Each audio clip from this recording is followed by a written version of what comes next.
What's up, Squadron? Aviation has given me a ton of amazing experiences. And more importantly, it's introduced me to a whole new family of friends. Join us tonight because we're cleared direct for some hangar flying.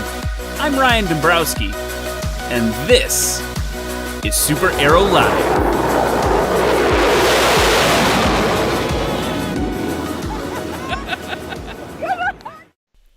What is up, AvGeeks, SuperAero Squadron, airplane nerds, pilots, modelers, ultralights, warbirds? You can kind of see where I'm going with this. Man, I'm so excited to be here tonight. I hope you guys are excited too. Looks like we get a bunch of people in the chat already. Thanks so much for showing up, everybody. We'll get right into it. Introduce our guest in just a second. But first, a couple things to chat about. One, now is a great time if you're tuning in. If you're new here tonight, make sure to subscribe. Check out all the other great videos we're doing. Two, share this video with everybody, especially this week. It's such an important week. And three, you can hit the like button, I guess, if you want. And then don't forget to chat. We love you, chat. Nick Moore is here. Brian is here. Zach Sherman's here. Steph Strickland. We're gonna take a second here. Steph Strickland and she interviewed me a couple weeks ago for Spirit of Aviation Week, and it aired today for the EAA Together initiative on eatogether.org, I think. And dude, I was watching it today. I was getting the feels. She's good at her job. Just give me the feels watching it again. X-Copter Pro's here. 72 Papa's here. Oh man, there's so many. Sarah Clucky. Sarah, thank you for your kind message. I'll respond to it. Sarah sent me a nice Instagram message today about that interview, and Sarah, I'll respond after the show tonight, but thank you so much for that note. I saw it and appreciated it. Marty's here. Dude, the gang is all here. Kyle's here. You're going to see him in a minute. I'm just reading off names in the chat now. Anyway, all right. So the other thing I want to talk about. So Patreon. Sometimes you guys talk about how you can support the show. Patreon's a thing. Patreon people get early access to stuff. And one of the things that I did a couple of years ago during Oshkosh 2012 is I made this movie, the Cubs to Oshkosh story. It played at AirVenture 2015 in the Skyscape Theater. And I decided this week, no one buys DVDs anymore. I bet some people in the chat are so young they've never even seen one of these before, right? So here's the deal. Tomorrow, this is going live, but Patreon supporters got it at 2 a.m. because I was up getting it ready to go. So if that's a thing you want to check out early, come on to patreon.com, SuperAero. And if it's something you want to wait till, I think 3 p.m. tomorrow, it's going to go live, just as... want to share more. It was a magical moment for me, and I just want to share it with you guys. So, okay, I've been talking a lot. We got to talk to Kyle. Kyle, let me throw you up on the screen here, buddy. There he is. Ryan, how's it going, my friend? Hey, thanks for waiting on that long intro. No problem. So you've had a busy week. Just a little bit. When we thought we were going to get a nice summer off with no AirVenture this year, we turned it into lemonade, I guess. When life gives you lemons, turn them to lemonade, right? Yeah, man. I mean, obviously enjoyed my part of it. Felt honored to be a part of it. But there are so many insane things happening, and we're going to talk about this more in a minute. But I saw you had the CFI panels happening. You had Patey on talking about Scrappy is new. It's just all segments of aviation are being covered this week still, even though we have to do it remotely. Yeah, I think that, when you look at AirVenture Oshkosh and what makes it great for everybody, right, Ryan, is the fact that there's something for everyone. And everybody's experience at Oshkosh is different. Steve Buss, one of our other hosts, was talking about it today, Ryan. And for everybody out there, if you haven't been to Oshkosh, 10,000 airplanes, over 500,000 of your closest friends, and they all love aviation. That's what ties us all together. And you make the experience what you want it to be, whether you love air shows and go to the air show for 3 hours a day, educational forums, home building forums, workshops, or you just camp by your airplane and hang out and listen to airplanes all day like all of us love to do. It's for everybody, and that's what we're hoping to do with Spirit of Aviation Week, make it enjoyable for the whole aviation community and still bring us together in July, which is what we're used to. I mean, it's pretty close. Like, it's working pretty. I mean, I'm not like, I'm not a, this is a hashtag not a sponsor thing or anything. Although I did put your logo down here. Thank you. Thank you. EAtogether.org and EA Social. Check it out over the next 3 days. Yeah, it's super cool. Let's say hi to a couple more people, and then I want to talk about airplanes with you, man. Sounds good. Sarah Not Nice Nizzler is in the chat, munching on some popcorn, ready to go. I hope that means she thinks it's going to be entertaining and not like she's waiting for us to fail miserably. Steph's calling in during an air show board meeting for her air show. Thank you for doing that, Steph. Gary Smith. Hey, Gary. Noah Goldstein. Dude, this is great. We got all these awesome people in the chat. Guys, from all coasts. From all everywhere. Coasts, Northeast, Portland, Oregon with Steph. This is great. Yeah, you know how this works, man. I think the X-Copter Pro equals Kendall. Oh, hey, Kendall. Okay. So and dude, on this show, sometimes in the audience we even have people calling in from like Norway and from New Zealand. It's such a crazy thing. The internet is insane. It's great. And everybody's there. And then one more thing. Last week's guest is here. SoCal Flying Monkey is in the chat. He's coming up in Spirit of Aviation Week. Great content from the SoCal Flying Monkey and the family. Now, you asked a question I did not ask. I saw there was a teaser that we're going to show in a little bit. I don't want to like tease the teaser too much, but you asked him about the name, and I totally neglected to ask him about that. Well, hey, maybe he can chime in the chat, tell everybody, or tune in. EAtogether.org tomorrow. His segment airs. We can hear all about it. I think they got to tune in because otherwise we'll spoil the spoilers. Okay, you got it. All right. So Kyle, you are you actually literally sent me your resume, and That's a very Kyle thing to do. I am so frustrated by it because there are so many just amazing experiences on there. I'm wondering if obviously you got the EAA shirt on, you're part of EA, we're already talking about Spirit of Aviation Week, but let's talk about you for a second, man. Like where did you get your start? How did you find aviation? How did you end up here? Sure. On my dumb internet show.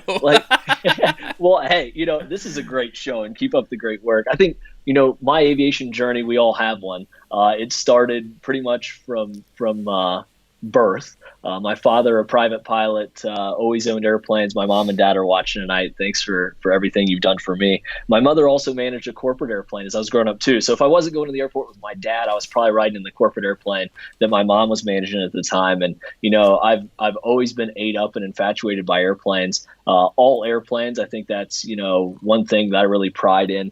I love everything from powered parachutes, everything to airliners and warbirds and everything in between, just like you started the show with, Ryan. I think they're all cool. They all have a place in this space. And yeah, it's a phenomenal industry to be in. And after that, ended up going to Embry-Riddle and got my undergrad there in aviation business administration in Daytona Beach. Stayed on the staff there, worked for the corporate relations team, made a lot of the connections that brought me to EAA, and also finished my MBA at Embry-Riddle. And hey, Ryan, like you said, now today I'm on your show. So thanks for having me. I don't know. I don't know if don't put that on your resume. I don't know. This is great stuff, and the work you've been doing. What a cool picture.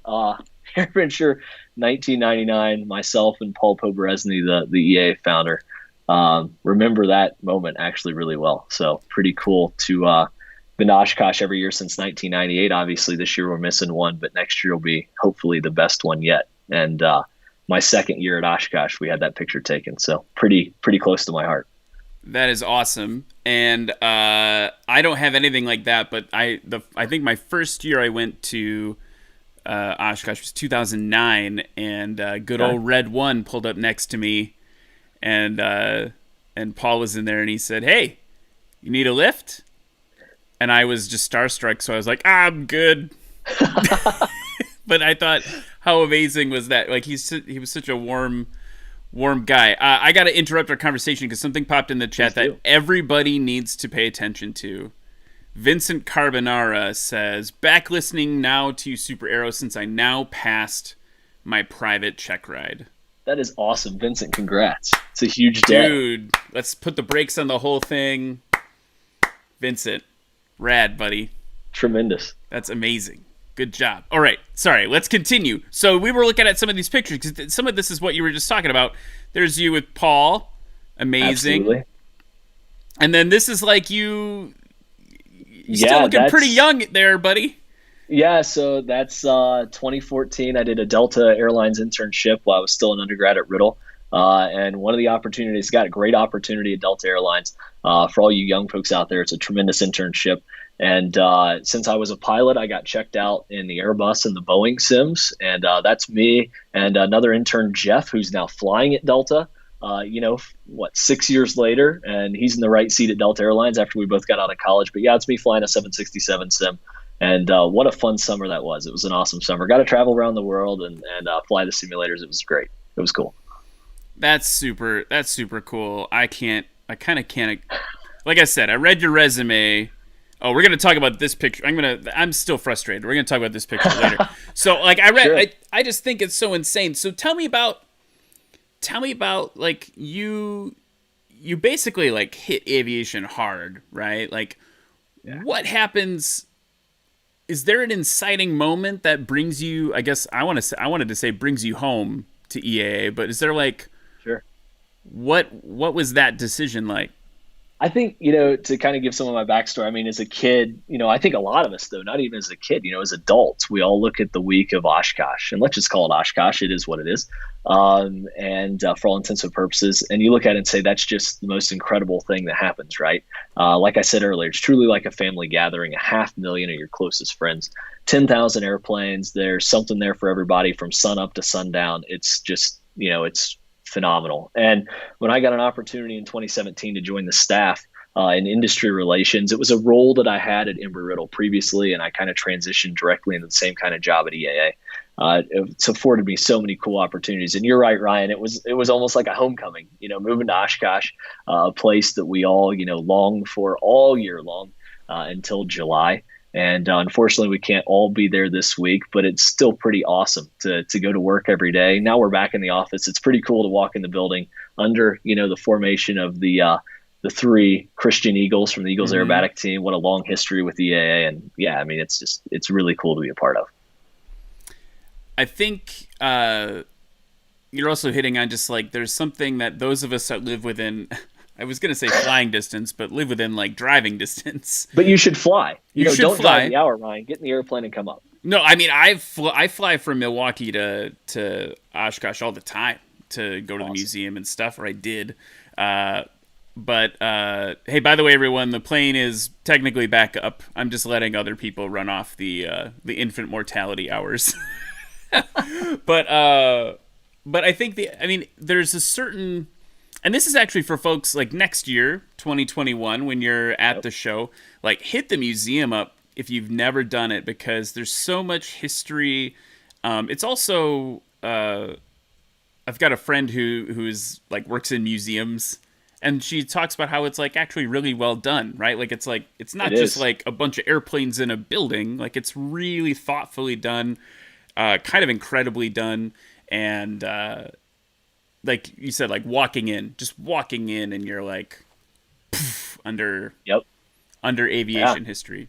6 biplanes, 6 of the most historic biplanes from the aerobatic world, with the Eagles and the Red Devils. And, you walk in the museum and you start with the Wright Flyer, which obviously started it all, right? And powered flight. And that's the original one, right? That's we wish we would probably see a lot more traffic, right, Ryan? But, and then you end up at the back of the museum where you see, an original P-51 test airplane, and an XP-51, which is phenomenal, and a mock-up of the first commercially flown spaceship, Spaceship One, designed by Burt Rutan. And it took almost 20 years, 16 years for somebody to replicate putting humans into space commercially, and Elon Musk was the next person to do it. So to think that an EAA or Burt Rutan put a man in space, brought him back, and the next person to do it was Elon Musk 16 years later on, a budget that was so much bigger. I mean, really cool history in our museum and with EA. Very proud of it. I feel like you and I are just gushing right now about this thing. Oshkosh week. We've got to be excited. I know we're not there, but hey, there's something to be excited about. The spirit of aviation is flowing between us right now. Absolutely. Not just because we're in Wisconsin, right? We could do this interview from anywhere with the same result. Absolutely. Okay, Mindy Myers says that Cole is watching with us, and he's a little confused. I'm sure you'll understand what that means. I'm sure he's confused because he's like, why is Kyle up there and why am I not at Oshkosh? No doubt. Hey to Cole. So let's talk a little bit. I want to talk about your flying and some of the experiences you've had. But first, I think we should just talk about, you and I have been talking a lot about Spirit of Aviation Week. I put the thing down here. There it is. There it is. If you could sum up what it is in like, I don't know, 2 sentences. I'm going to show a couple things over my dumb face here. Okay. Like, it's a web presence you guys have created, but tell us more about that. I don't know if I can do it in 2 sentences. It's been 3 months of hard work by the EA team. And for all those on the EA team watching, I want to thank you a lot for supporting this event. Sarah Nisler and I have been co-leading the event. It was really meant to truly bring the aviation community from around the world together, just like we do in Oshkosh every July. We wanted to take the opportunity to bring them together virtually. It's a space that all of us have access to, whether it's tonight on YouTube or a web browser using eatogether.org or Facebook or Instagram, any other social media platform. Really meant to bring the aviation community together, still share those Oshkosh memories, still hear from those same big names that we hear from every July and connect with. And I think the cool thing is, Ryan, is we're doing this virtually. And, today we had 3 great CFIs on the CFI panel. Josh Flowers, we had, let's see, who else? Finer Points, we had Aviation 101. I think the cool thing is you can jump in the chat on YouTube and talk to them, right? Ask your questions to them. Not unlike you do at Oshkosh, but everybody can ask a question. You don't have to come to Oshkosh now to experience it, though tickets are on sale from AirVenture 21. So we hope that everybody comes and sees us in about 365 days from now. So yeah, go ahead. No, I was gonna say I watched that a little bit of that CFI chat you had this I guess afternoon or early evening. It was. 2 of those guys have been on this show. One has not. You should go after. I got to go after that. Jason from the Finer Points has not been on, but Chris Palmer has been on. He's one of the first guys, and then Josh, Aviation 101, was on the show and actually let it slip here thanks to an aggressive, I don't know where the chat is when you guys are watching, an aggressive chat let it slip that he's thinking about building a home-built airplane. So awesome place to be. Awesome space to be in right now. Just saying. So you guys, what's that like? I hope you're, if you don't want to answer this, that's fine. No, but I want to ask, you talked about boom, COVID hits, yep. And there's a lot of things that happen when that happens. EA makes the decision, which I've supported, to not go ahead with AirVenture. Just feels like the prudent thing to do. We're pilots. We're all about risk management, right? Exactly. Then you have this void to fill, and you mount this thing. You said it took 3 months, and you're boom to this week. And you have, if I'm not mistaken, almost the same amount of programming to coordinate as the full show. It feels like more. It's a lot less, but it feels like more in many ways. So what was that like? Is that how much sleep have you been getting? Not a lot. My fiance Haley can attest to that. She's watching tonight too. I think that, Ryan, it's so interesting. When we first came up with the concept of at the time we were calling it Virtual AirVenture, right? VAV. And, then we morphed into Spirit of Aviation Week because that's truly what it is. We wanted to share, our tagline, Spirit of Aviation, with more folks in the community and from around the world. And, so at a time, Sarah Nisler and myself were creating this thing from the ground up with some other great teams, IT and business development and others, marketing.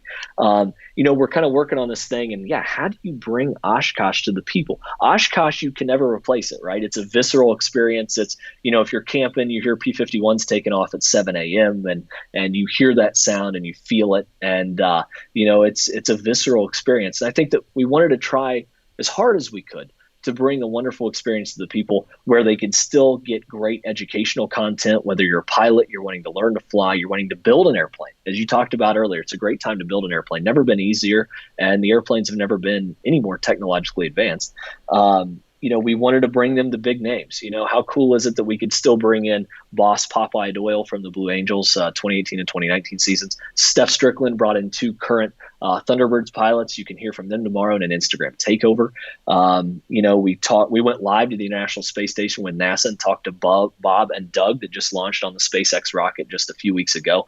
We wanted to bring those kind of only in Oshkosh experiences, as we like to say, to the virtual space. I think we've done a very good job with it. The reception's been fantastic. Thanks to you as well, Ryan, for participating. I think that, everybody gets a kick out of your show on Wednesday nights, and just like this one. And for you to tell your aviation story and share your aviation journey with everybody has really been great.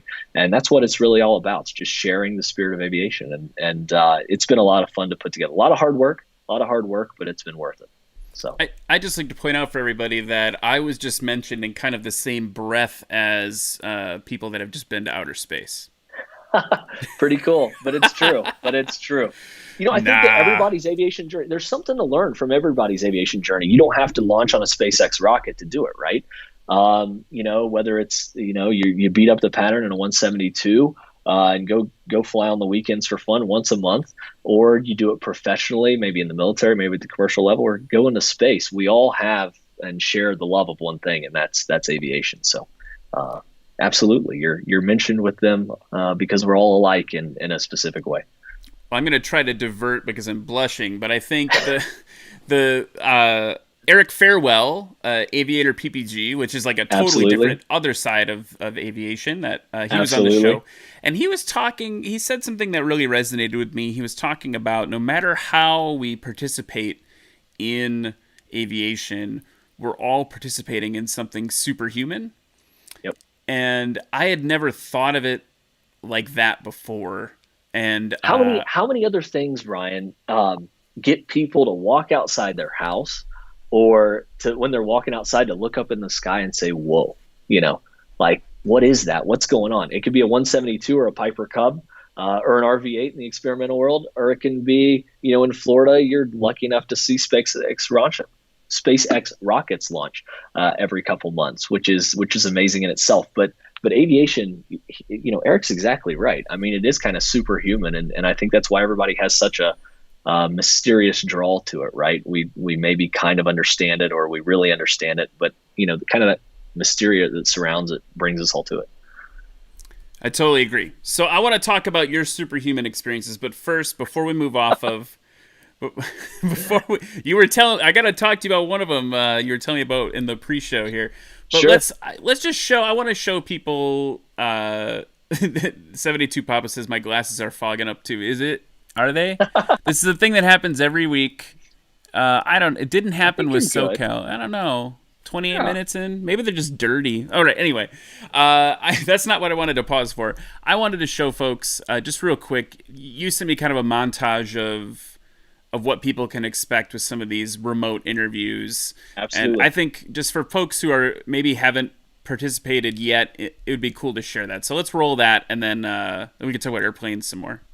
Sounds keepsakes for the rest of your life. I want to talk to Susan for a little bit about your home building experience.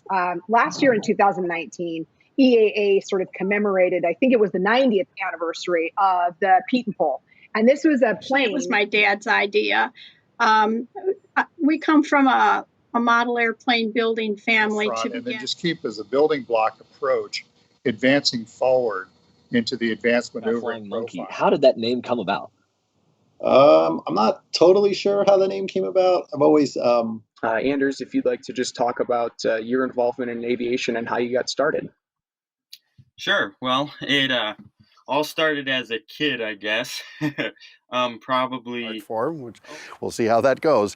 Let's take a short walk around the airplane, and we're not going to go through an entire. 10 switches hot. Prime. There's hold the primer. Come off the primer. Good oil pressure. But it wasn't at that point, I feel like it was still a fairy tale of, okay, I could become a pilot too, but I don't really know because I don't see anyone that looks like me. I don't see. Very good. Well, without waiting off any further, Lynn, let's talk about your airplane first. You own a gorgeous Cessna 172. And how long have you owned your... baseball or anything else, because we're building airplanes. There you go. Well, Rob, what's going on in advanced flight systems? So this will be the 21st year. I'm not going to do that, but I also trust that we've done a few thousand of these Diamond 360s or Diamond rolls, and this is how he's going to do it. And my body knows it, his body knows it, and that's when I think my instructors were amazing. Paul and Doris were absolutely incredible instructors. Flying. What are some of the different? Well, the ultralights, the pure ultralights, called an FAR 103 vehicle, which is... That was one of the big things that he said in my aviation career, is that he will be there as a support feature, but he will not be a dominating feature. I grew up in a really small town in upstate New York, and I always wanted to get out more and see the world and go to every state and fly around. How'd you get up to speed? I built race cars in the past, but certainly a lot different than building an airplane. I attended, relied a lot on the tips for home builders. On that myself, and at night, I would think about what the next thing was going to be that I worked on the airplane. What did it come about? Aircorps guy. So I worked for Ron and Diane Fagan and the Fagan family in Granite Falls. So, what a couple notable things there, but sorry, we're back. Hello. Well, a couple of things. I never knew what Steve Boose looked like. There he is. And this year... We hear his voice. We hear his voice all day long during Oshkosh. Now you see his face. Pretty cool. The dulcet tones of Steve Boose. And now I see the dulcet face. Very similar. Very similar. Both bearded men. Absolutely. Yeah. Actually, it's weird. Like, I think you might be one of the first non-bearded men to be on this show. I can't grow a good beard. We're not even going to try. It's like, it feels like that's like a requirement to be on... I slipped through the cracks. Well, maybe I'll send you some. I don't know, some sort of balm.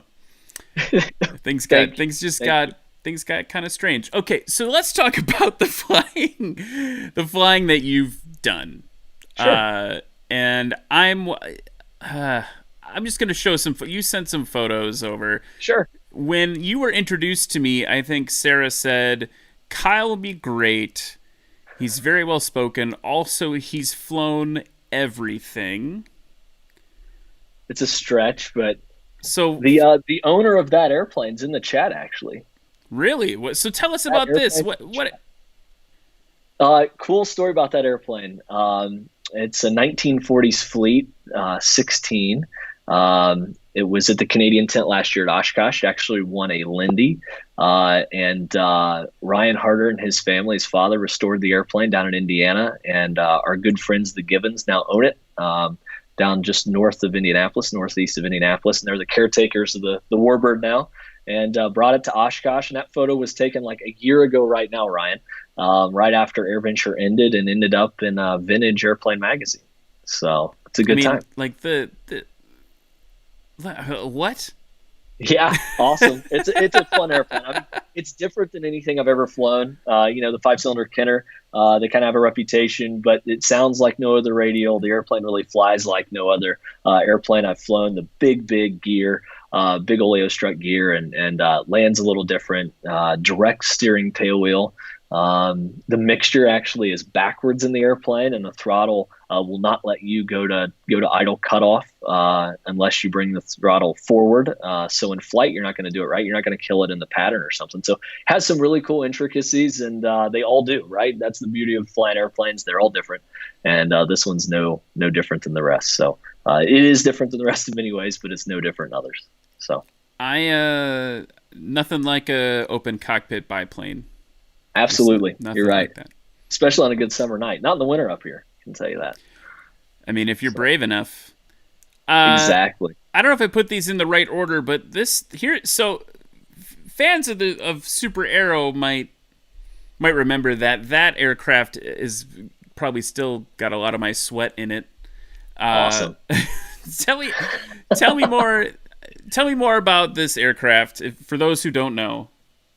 Yeah, it's EA's B-25, named Berlin Express. It starred in Catch 22 back in the day, and now we own it and operate it. It was supposed to go on the Air Tour circuit this year with our B-17 and 2 Ford Trimotors. Unfortunately, we haven't made that happen yet due to the pandemic, but we hope to do that soon. It's pretty neat airplane for ride taking. It's set up for that. It after the war was taken and converted into an executive configuration. So it has a big air stair door on the back. It's easy to climb in and out of, unlike most B-25s, where you have to climb straight up into the cockpit and grab onto whatever you can hold and get up in it. But yeah, really cool airplane to fly. I hadn't flown other big Warbirds until I flew the B-25 and started my type rating on it last fall. And actually, in about 2 weeks, we're going to start test flying it again after we replace the fuel tank in it. So for all those of you watching, as soon as we get the Air Tour schedule back up and running when the pandemic winds down, hopefully soon, you guys can head out to your local EA chapter and see it for yourself. It's an awesome airplane. So like I said, I crawled through it with Sarah. There's a video, just guys dig around in the channel. It's in there. Totally just amazing. And we didn't even fly. It was getting maintenance at the time. But you like you said, you've flown it. I want to show you. Sent me this video, and I'm wondering if you just explain what's happening. This is Sure. like over your shoulder in the B-25. Yeah, we have a camera mount up there between the two pilots. So that's myself and Sean Elliott, our chief pilot at EA, and one of our vice presidents. A lot of Warbird time, and that was my first flight in the airplane, first training flight in the airplane actually too. So it was just Sean, myself, and a crew chief. And here it looks like we're doing some clearing turns. Maybe I just rolled into a steep turn. But the pilot flying just basically flies the airplane. He calls for power changes. So that's what Sean's doing there, setting some power. Looks like we're probably doing a steep turn, and I called, you call for add 2 inches or take 2 inches away, or add 2, take 2. And it looks like he's probably running the props up for me as well. So, it is a 2-handed airplane. You don't want to fly it all day like we would a light GA airplane with one hand and the other hand on the throttles. But, it's a tremendous airplane to fly. It's a blast. It's a real honor and a privilege to be able to do it, to show people, what those airplanes were like back in the day. And you were oh, there you go. It says steep turns there. Steep turns. There you go. There We're you getting go. ready to roll into one. So you were telling me before the show that, because I was saying to you how I wasn't super anxious to get back into our 172 now that it's back from getting overhauled. I joked that I'd let someone else fly the first couple hours off, and you were saying that, was this the flight here that you were like, oh, like we just fixed it, let's go, like. So that was the second flight. So that was the flight after this. A week after this, we were doing some training flights in the airplane. And unfortunately, when an airplane sits for a couple decades like this one did, Ryan, they accumulate dirt and grime and dust in all the systems. And so we had an oil system backup in the airplane, and backup, literally oil backed up into the filters and into the engine, and started dumping it overboard. And so fortunately, we saved the motor, right? The commander flying the airplane and the other gentleman with him, they brought the airplane home. We drained the oil out of the sump and flew it on a test flight right after that. There's always a pucker factor flying the B-25. It doesn't have a steerable nose wheel. So on takeoff, if you lose an engine, you better be very quick on the feet and wipe that other good engine away pretty quick. And so, just like every other good flight, we briefed it, we talked about it, we thought about it, and went and did it. And it's a lot of fun. And to kind of put yourself out there like that, it gives you experience. And at my age and my experience level, it's tremendous to be able to do something like that, right? It really is neat. So very at least thankful. You recognize it. Absolutely. Yeah. I mean, the airplane's not hard to fly, right? I mean, most airplanes, once you get in the air, are not, right? That's true. But this one, there's just some intricacies with it, especially when you're down low and slow. If you lose a motor, you really got to be on your game. And in that case, we had a motor that wasn't running at 100% the flight before, so we had to, go do a test flight on it, and all came back fine. We have a great maintenance team at EA, bunch of great folks over there at the Weeks hangar. and they always take great care of us, and it's fun to be able to go fly the airplane that they get to see every day over there. So that's awesome. Noah Goldstein said that he loved flying the B-25 super loud, but they feel like a truck with no power steering to fly. I would agree with Noah, especially you can see in his picture there, the props, a foot behind your head, the prop arc's right there. You could reach out the window and touch it with your hand. Wouldn't want to, but you could. Yeah, maybe not recommended. Maybe not, but it's definitely loud with the short stacks and big prop there, so it's fun. Yeah, for sure. People are just talking about, Brian had one I wanted to, he said, Brian says, I started my type rating in a B-25, and then he corrected this later in the chat. No big deal. No big deal.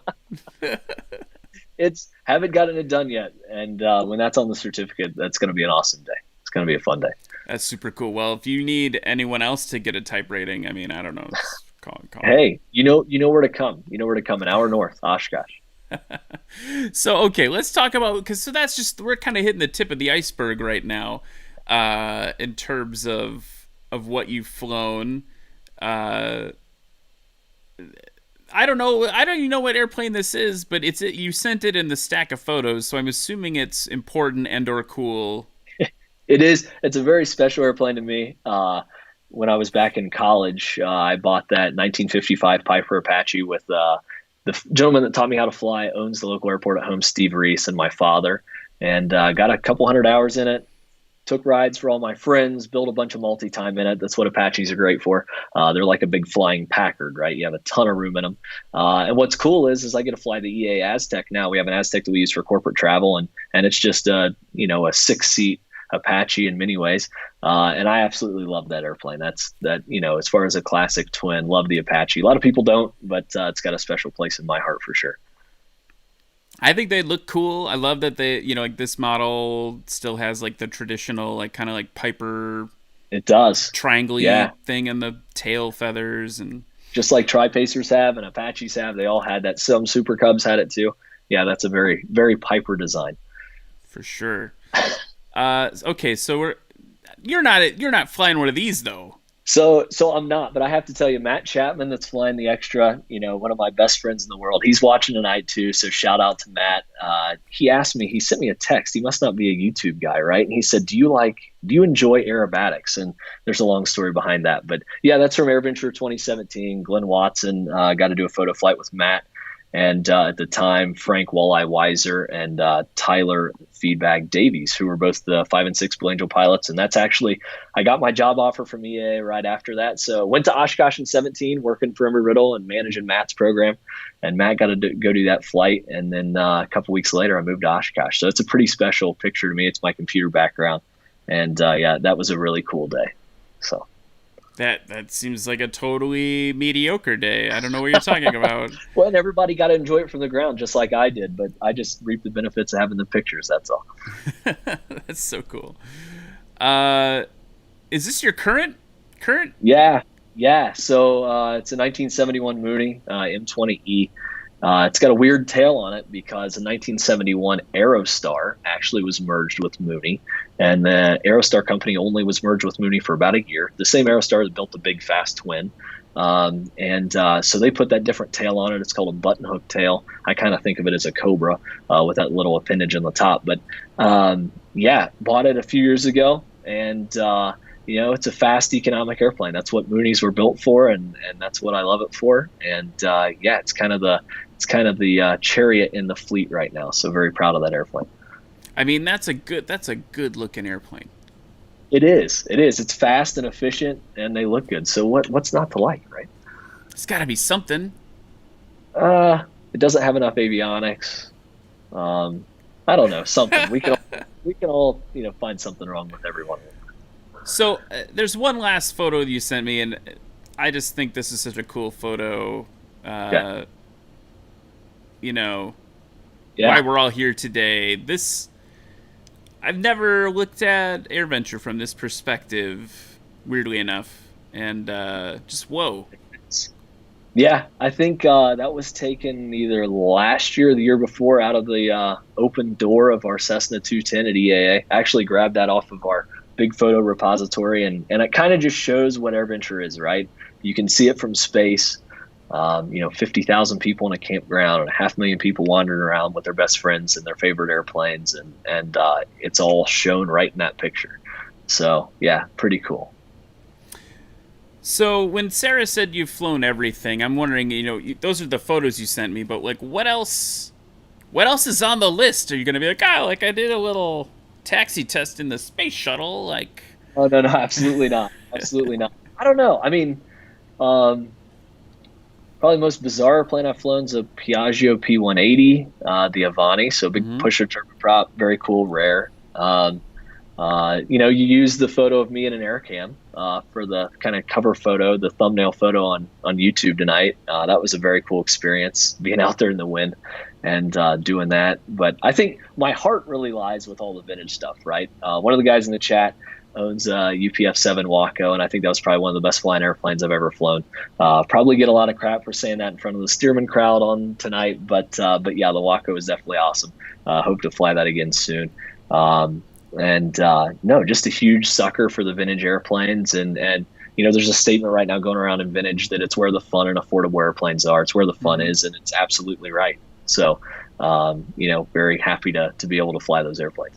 So I think that's one of the in my kind of a enlightening interview with Steph for this week. She's so good.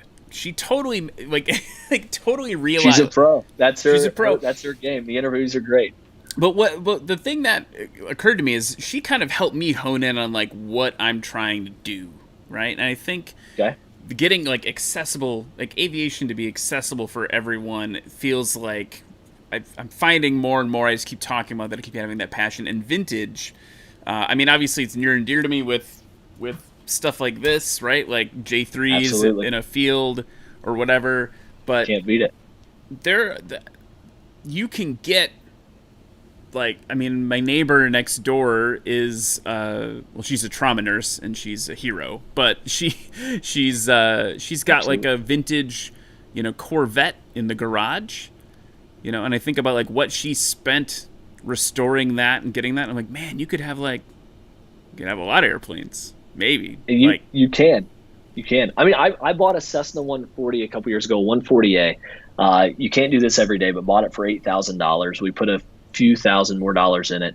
Flew the crap out of it for a couple summers, and sold the airplane. It lives down in North Carolina now. But for a little more than an average used car, you can own one of the vintage airplanes, and they're fun, they're affordable.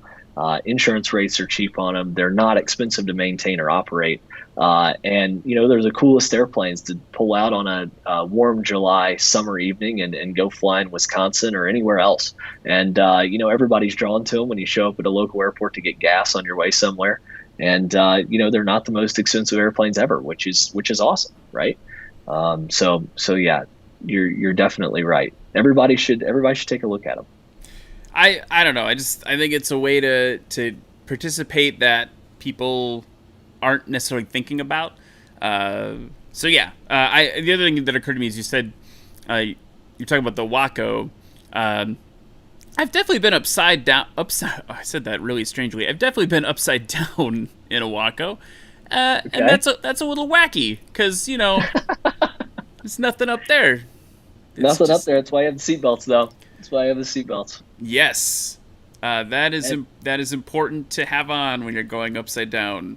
And I haven't flown aerobatics in a Waco yet. You've beat me to something. So tonight you said I've flown everything, but you've done something I haven't done. See, so that's the beauty of aviation. We all have a different story and a different journey. Well, put it on your list, man. It's super cool. The extra part of the story is that it was while I was filming a video for somebody, so I had a camera in my lap, and the pilot was like, "Hey, like, we were all set to go. We're good to do aerobatics," and he was like, "Hey, like, do you want to like do one last roll?" And I'm like holding the camera like, "Yeah, let's do it."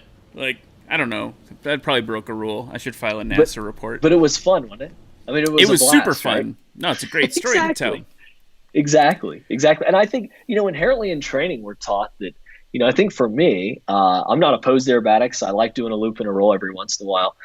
There's some funny stories about that, but Matt Chapman can attest to that. But for me, it's wait. Have you also puked in an airplane? I have not. Okay. I thought I was gonna have like a brother in arms there. It could happen to everybody, right? But no, I mean, for me, you're always taught in training to keep the airplane right side up, right? Mm-hmm. And what happens if there's a spin? It's to bring it back to level flight. And so to go to aerobatics, it's kind of against everything you've ever taught or yourself ever been taught in normal flight training. And so I think that once you get over that, it's taken me a while too, but once you get over there, it's a blast, right? So, yeah.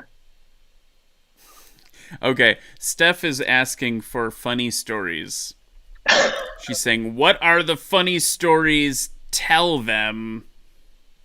Do you have funny stories? I don't know. But traveling around the airshow circuit with Matt Chapman and hanging out with Bill Stein and Rob Holland and every other, one of those wild guys on the airshow circuit, those are probably the funniest stories, right? No one sticks out in particular other than Bill Stein just getting out of his airplane and doing the typical Bill Stein thing.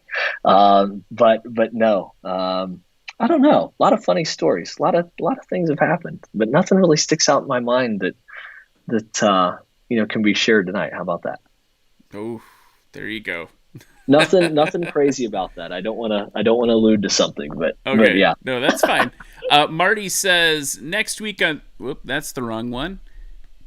UPF and IB. There he goes. Next week on SuperAero, Matt Chapman with all the stories Kyle isn't telling us. Matt, if you want to be on the show next week, so guys, next week, I've got a work gig that would prevent me from being here, sitting here, in my basement, during the time. So I was going to put together like a best of show that could play and I could be in the chat and we could still talk and have some fun memories over the last, 13 weeks, but I will find internet and broadcast from my car.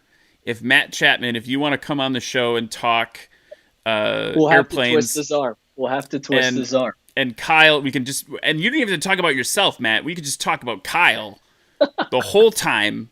That is fine. I'll figure it out. I'll broadcast from like a farm field if I have to. Otherwise, it'll be a fun clip show. That would be a all right, you have your people call. Well, I don't have any people; it's just me. But have your people call me. So, all right, we're almost out of time. Amazingly, I'm wondering if we could play a game. Absolutely. Okay, so we got this game on SuperAero Live called Short Final. Creatively named. I should probably trademark that. And for those of you viewing for the first time, Short Final's a game where realistically there are no points. But you get more points by answering more questions. We've got a minute on the clock. We'll put some dramatic music on, and I'm just going to rattle off a bunch of... I actually have a list of questions here. You can tell I've been adding some... list in a minute. Yep. So we're just gonna dig through and see how you do. Are you down with that? I'm down with that. All right, here we go. I'm going to cue up the music. Gotta hit the button here. Okay. Hit the timer. One-man band. All right, here we go. Kyle, favorite airplane you've ever flown? B-25. Least favorite airplane you've ever flown? Ooh, pass. They're all awesome. It's a cop-out. All right, we'll come back to that. Okay, let's talk about your favorite airport you've ever landed at. Favorite airport? Spruce Creek. Love Spruce Creek. Gotta love favorite Warbird? Favorite P-51. Okay, very good. Favorite in-flight snack? Ooh, Biscoff cookies. Who doesn't love Biscoff cookies? There you go. How many types have you flown? Too many to count on hands and feet. Let's call it probably 75. I'm mad. Okay, let's see.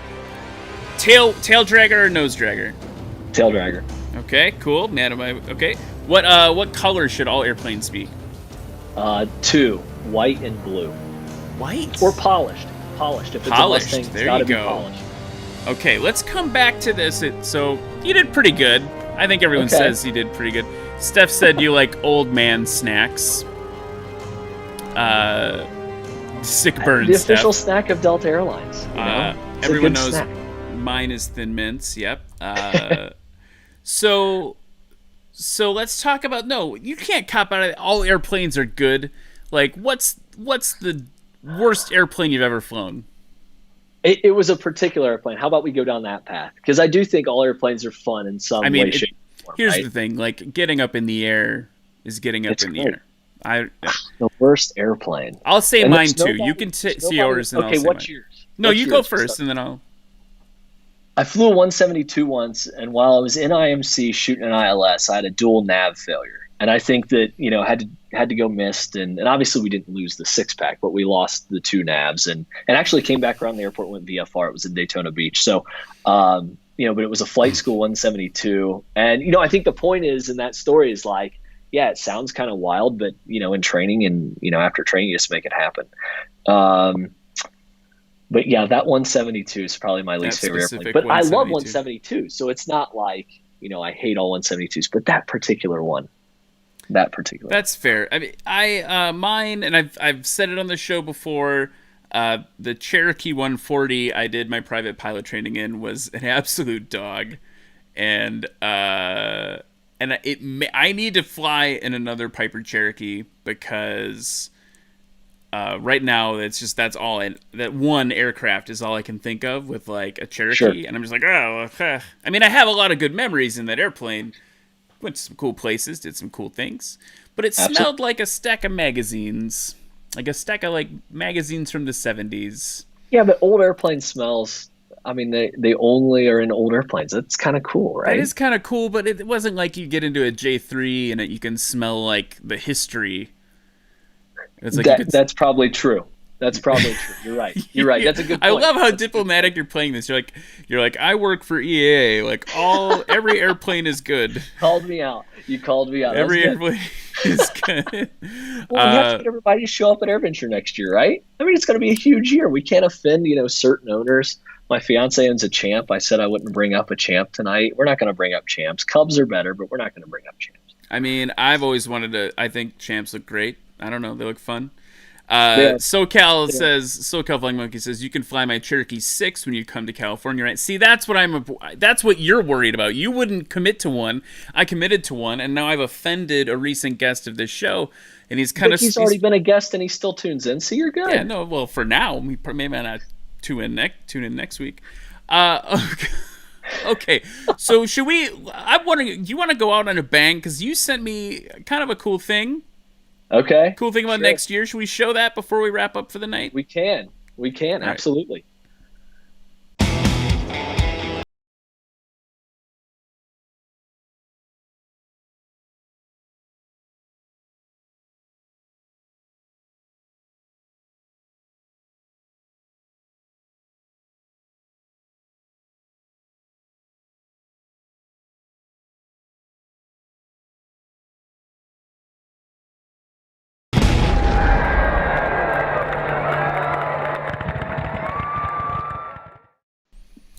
I mean, I guess it's basically I just played an ad. I just played an ad for you on my show, but you did #sponsored. I'll send a check over then. We could.